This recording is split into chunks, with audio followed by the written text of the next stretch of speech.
ఒక్కసారి కొమ్మూరి గోల్డ్ కి కాల్ చేయండి. తాకట్లో ఉన్న మీ బంగారాన్ని విడిపించి మార్కెట్ ప్రైస్ కి వాళ్ళు కొనుక్కుని మిగతా డబ్బులు మీకు ఇచ్చేస్తారు. రైట్, బ్రేకింగ్ న్యూస్ వస్తున్నాం. మన టీవీ స్క్రీన్ పై మెగా కూడలు ప్రముఖ నటి లావణ్య త్రిపాఠి ఇటీవల సోషల్ మీడియాలో మరోసారి చర్చనీయాంశంగా మారారు. అయితే ఈసారి ఆమె నటించిన సినిమా వల్ల కాదు, ప్రసవం తర్వాత శరీరంలో వచ్చిన సహజ మార్పుల కారణంగా కొందరు నెటిజన్లు చేసిన బాడీ షేమింగ్ కామెంట్స్ ఇప్పుడు వివాదానికి దారితీశాయి. మాతృత్వం అనేది ఏ మహిళ జీవితంలోనైనా ఎంతో పవిత్రమైన అద్భుతమైన ఘట్టం.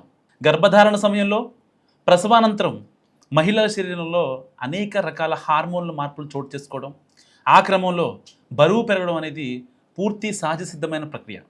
సాధారణ మహిళలైనా, వెండితెరపై అత్యంత గ్లామరస్గా మెరిసే కథానాయకులైనా ఈ ప్రకృతి నియమానికి అతీతులేమీ కారు. గతంలో ఐశ్వర్యరాయ్, కాజల్ అగర్వాల్ వంటి అగ్ర కథానాయకులు సైతం ప్రసవానంతరం పెరిగిన శరీర బరువుతో కనిపించిన సందర్భాలు చాలా ఉన్నాయి. మాతృత్వపు గుర్తులు నిజంగా అందవిహీనం కావు, అవి త్యాగానికి ఆనవాళ్ళు. నిజంగా బాడీ షేమింగ్ ఆపండి, మాతృత్వాన్ని గౌరవించండి. ఒక నటిగా కెమెరా ముందు గ్లామర్ను పంచడం వేరు, ఒక తల్లిగా ఈ సృష్టిలోకి మరొక ప్రాణాన్ని తీసుకురావడం వేరు.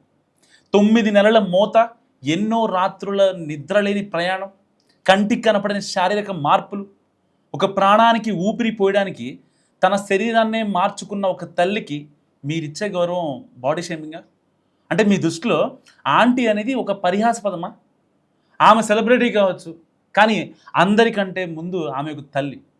గ్లామర్ చూసి చప్పట్లు కొట్టడం కాదు, ఒక జీవికి జన్మనిచ్చినందుకు ఇచ్చే గౌరవం మీ వద్ద ఉందా? బిడ్డకు జన్మనిచ్చాక మారే రూపాన్ని ఎటకారం చేసే ముందు ఒక్కటి గుర్తుపెట్టుకోండి, మీ అమ్మ కూడా ఆ మార్పును మోస్తేనే ఈరోజు మీరు ఈ ప్రపంచాన్ని చూస్తున్నారు. లావణ్యకు మద్దతుగా చాలామంది అభిమానులు, పలువురు నెటిజన్లు సోషల్ మీడియా వేదికగా బలంగా స్పందిస్తున్నారు. అయితే రీసెంట్గా ఒక షాపింగ్ మాల్ ఓపెనింగ్ కార్యక్రమానికి హాజరైన లావణ్య త్రిపాఠి గతంతో పోలిస్తే కొంత బరువు పెరిగిందని అక్కడ వాళ్ళు మాట్లాడుతున్నారు. దీంతో సోషల్ మీడియాలో కొందరు ఆమె రూపురేఖలపై అనుచిత వ్యాఖ్యలు చేస్తూ పాత పిక్స్ని, ఇప్పటి పిక్స్ని కంపేర్ చేస్తూ బాడీ షేమింగ్ పాల్పడుతున్నారు. ఆంటీలా కనిపిస్తున్నారంటూ అసలు హేయమైన కామెంట్స్ చేస్తున్నారు. నిజంగా ఆవిడ మీద అంత వాంటెడ్గా ఈ కామెంట్స్ దాడి చేయడం నిజంగా కరెక్టేనంటారా? ఈ ట్రోలింగ్పై చాలామంది మెగా అభిమానులతో పాటు పలువురు నెటిజన్లు కూడా తీవ్ర ఆగ్రహం వ్యక్తం చేస్తున్నారు. గర్భధారణ, ప్రసవం తర్వాత మహిళ శరీరంలో మార్పులు రావడం పూర్తిగా సహజం. ప్రతి తల్లి కోలుకోవడానికి సమయం అవసరం అని చెప్పి చాలామంది గుర్తు చేస్తూ ఉంటారు. ఆఫ్టర్ ప్రెగ్నెన్సీ కావచ్చు, తర్వాత బిడ్డ పుట్టిన తర్వాత కావచ్చు, ఒక మహిళ తల్లిగా మారిన తర్వాత శరీరంలో వచ్చే సహజ మార్పులను మనం గౌరవించాలి. ఎందుకంటే మనం కూడా ఒక అమ్మ కడుపులోంచి బయటకు వచ్చాం కదా. అలాంటి సమయంలో ఆమె రూపాన్ని ఎగతాళి చేయడం నిజంగా ఎంతవరకు కరెక్ట్? లావణ్యకు సపోర్ట్గా చాలామంది అసలు నెక్స్ట్ లెవెల్లో పోస్టులు పెడుతున్నారు. సోషల్ మీడియాలో బాడీ షేమింగ్ సంస్కృతికి ముగింపు పలకాలంటూ చాలామంది తమ అభిప్రాయాలను కూడా వ్యక్తం చేస్తున్నారు. వ్యక్తిత్వాన్ని, ప్రతిభను పక్కన పెట్టి కేవలం ఆ బాడీ ఎలా ఉంది ఏంటనే దాని గురించి మాట్లాడటం మరి నిజంగా సమాజానికి మంచిదందామా? ప్రస్తుతం ఏదైతే మెగా కోడలు లావణ్య త్రిపాఠికి మద్దతుగా సపోర్ట్ లావణ్య త్రిపాఠి వంటి పోస్టులు ఇప్పుడు ట్విట్టర్లో ట్రెండ్ అవుతున్నాయి.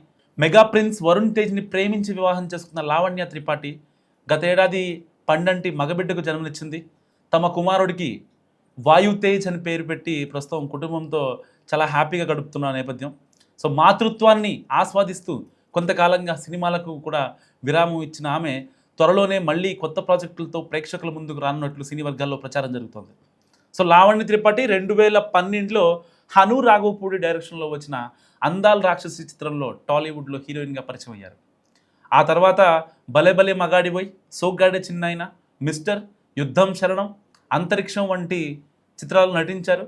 తనకంటూ ఒక సాలిడ్ గుర్తింపు తెచ్చుకున్నారు. మరి అలాంటి నటికి, అలాంటి తెలుగు కోడలికి మనం ఇచ్చే మర్యాద ఇదా?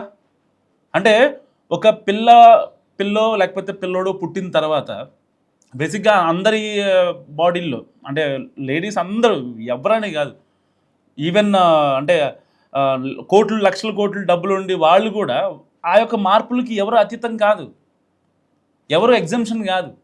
ప్రతి ఒక్కళ్ళకి ఆ మార్పులు వస్తాయి.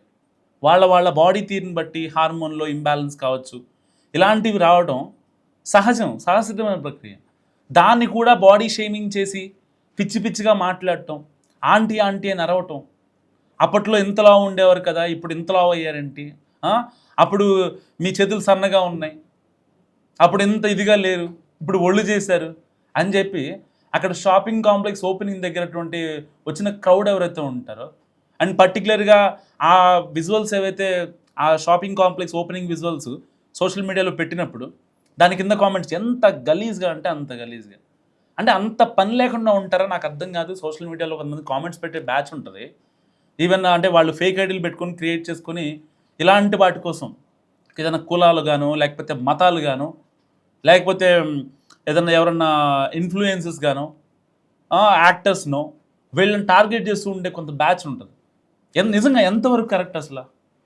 ఒక అంటే సపోజ్ ఫర్ ఎగ్జాంపుల్ ఈవెన్ అంటే సోషల్ మీడియాలో కాంట్రవర్సీస్ క్రియేట్ చేసే బ్యాచ్ మ్యాక్సిమం కాంట్రవర్సీ చేసే ఇన్ఫ్లుయెన్సర్లు కావచ్చు, యాక్టర్లు కావచ్చు, వాళ్ళ మీద పడితే తప్పేం లేదు. ఎందుకంటే వాళ్ళు కూడా అడ్డదిడ్డంగా మాట్లాడతారు, వీళ్ళు అడ్డదిడ్డంగా మాట్లాడతారు. మెగా కూడా లావణ్య త్రిపాఠి ఏ విషయంలో అయినా సరే కాంట్రవర్సీలో ఇరుక్కుంటారా? ఎప్పుడన్నా పిచ్చి పిచ్చి కామెంట్స్ చేశారా? తెలుగు సినిమాల్లో అయితే స్టార్టింగ్ అప్పుడెప్పుడో వచ్చిన అందాల రాక్షసి మూవీ నుంచి రీసెంట్గా వచ్చిన అంతరిక్షం వరకు ఎక్కడైనా లావణ్య త్రిపాఠి తన హద్దు దాటి పిచ్చి పిచ్చిగా మాట్లాడటం కావచ్చు, మైక్ ఉంది కదా అని మాట్లాడటం, ఇన్స్టా ఉంది కదా అని చెప్పి పిచ్చి పిచ్చి పోస్టులు పెట్టేయటం ఎవరన్నా చూసారా? అంటే మెగా కోడలు కాబట్టే ఆవిడ్ని వెనకేసుకొద్దాం అని చెప్పి నేను మాట్లాడలేదు.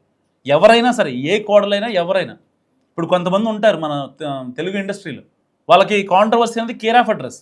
నేను పేరు కూడా చెప్పాల్సిన అవసరం లేదు, మీకు మీ అందరూ తెలుసు. ఇప్పుడు ఏదైతే వీడియో చూస్తున్నారో వాళ్ళందరూ మీ అందరూ కూడా వాళ్ళకి కామెంట్లు పెట్టిన వాళ్ళే నెగిటివ్.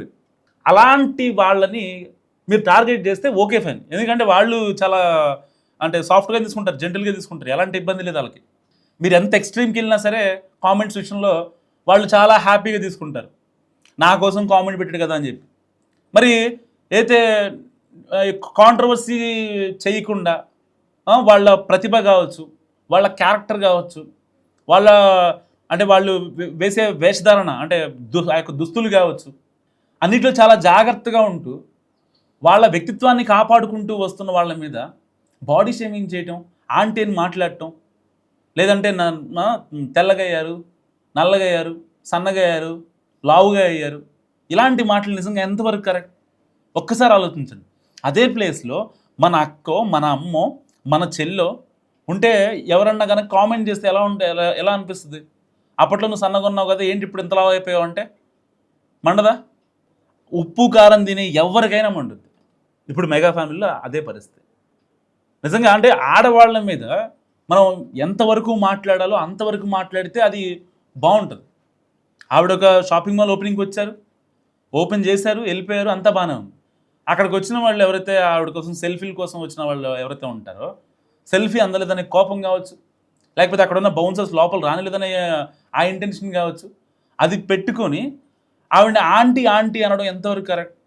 గతంలో ఆంటీ వివాదం మనం చూడలేదా? ఎంత పెద్ద అయింది. ఒక యాక్టర్ ఏడ్చేంత వరకు వెళ్ళింది ఆంటీ అనే వివాదం. బేసిక్గా లేడీస్ చాలా సెన్సిటివ్గా ఉంటారు, అంటే వాళ్ళ ఏజ్ని కావచ్చు, వాళ్ళు అందంగా ఉన్నారనే ఇదిలో వాళ్ళని మనం కనుక ఒక మాట అంటే వాళ్ళు చాలా హర్ట్ అయిపోతారు. వాళ్ళు అందంగా ఉన్నారా లేరా అనేది పక్కన పెట్టండి, ఎవరైనా సరే ఈ ఆంటీ అనే పదానికి ఎవరైనా అతిథులు కాదు. నిజంగా వాళ్ళకి ఆంటీ అనిపించినప్పుడు ఎవరైనా ఆంటీ అంటే వాళ్ళు బతుకుతారు. కావాలని క్రిటిసైజ్ చేయడం, కావాలని రెచ్చగొట్టడం, కావాలని గోకడం, నిజంగా ఇవన్నీ అవసరం అంటారా? అది ఎలాంటి కాంట్రవర్సీ చేయని లావణ్య త్రిపాఠి పైన పర్టికులర్గా